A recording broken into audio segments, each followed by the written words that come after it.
Cognitive behavioral therapy is fundamentally based on 4 key principles. These principles shape the entire process into what it is today, providing people everywhere with the skills necessary to ensure that they are able to get whatever relief from the mental health symptoms they desire. These 4 principles, a focus on the present, brief, active, and goal-oriented, combine to create a fantastic therapy that has been adapted and modified endlessly, creating a therapy that is beneficial for almost anyone. Take a look at the 4 principles mentioned and familiarize yourself with them. All 4 will come into play as you go through the cognitive behavioral therapy process on your own or with a therapist of your own. Focused on the present. The first aspect of cognitive behavioral therapy is the fact that it is present-focused. As you learn the process, you will become familiarized with the fact that cognitive behavioral therapy does not necessarily concern itself with the root cause of the original manifestation of a distressing symptom and instead focuses more on the symptoms present at any given time. While it is important to recognize what caused the symptom originally, ultimately, knowing the root cause will not enable a fix unless you have developed a time machine that you have not shared with the rest of the world yet. Many other psychotherapies would have focused specifically on that monumental occasion, focusing on the cause of the first iteration of the symptom that is still giving you grief now.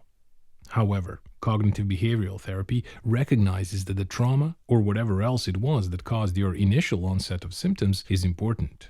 But what is more important is what is actively triggering your outbreaks now.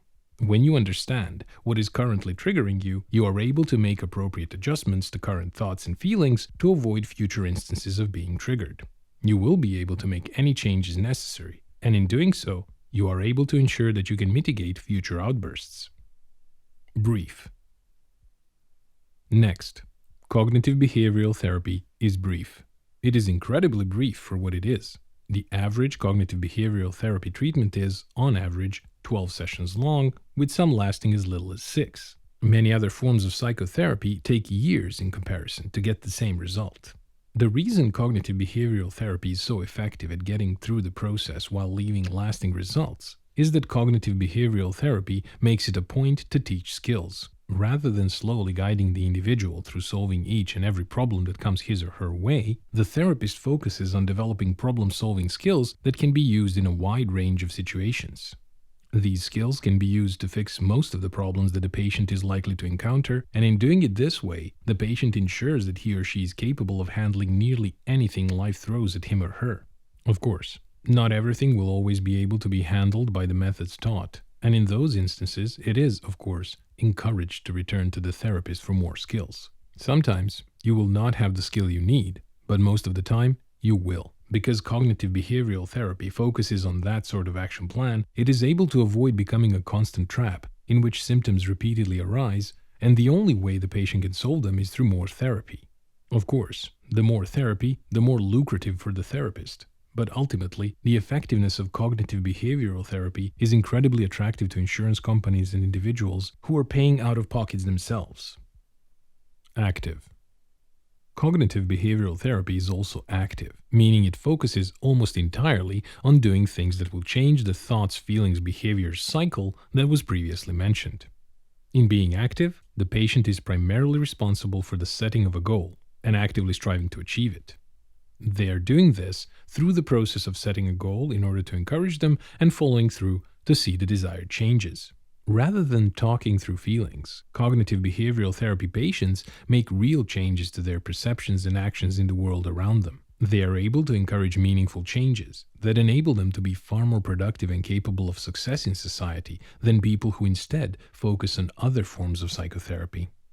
For example, if you have a major phobia of dogs, cognitive behavioral therapy will not spend time talking about why you are afraid of dogs, beyond maybe a brief question to discover if there is some trauma related to it or if you simply are afraid of dogs and their big fangs. When it is identified that you're simply afraid of dogs for no particular reason, cognitive behavioral therapy moves on to creating action plans for you that will benefit you.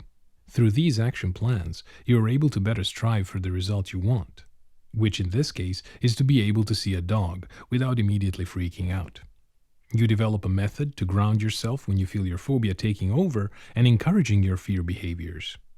You develop some affirmations to remind yourself that fear is not necessary and that dogs are not all scary. You go through several rounds of exposure therapy, adjusting you to the presence of dogs and really enforcing that dogs are not terrifying and that your perception is skewed. You will go through various rounds of cognitive restructuring that will enable you to better understand that dogs are not, in fact, terrifying killing machines that need to be avoided.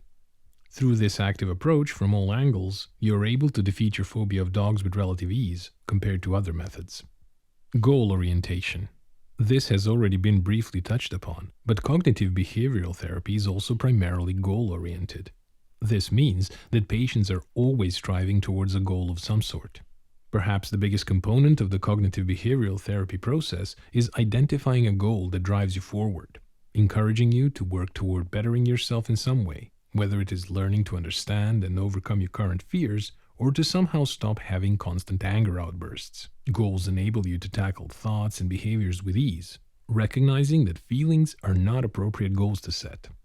These goals also enable you to measure your process as you go, creating a real, tangible guide to how far you have managed to come with the processes you are attempting to learn. Through cognitive behavioral therapy, you learn to create SMART goals, meaning they are specific, measured, achievable, relevant, and timely, all of which will be discussed later. When you use this structure for your goals, you are able to ensure that the goals you're setting are structured in a way that you will be able to follow with relative ease. These goals give you tangible evidence that you are, in fact, making progress. And sometimes that evidence is all you need to encourage yourself to continue moving forward in the difficult process of cognitive restructuring.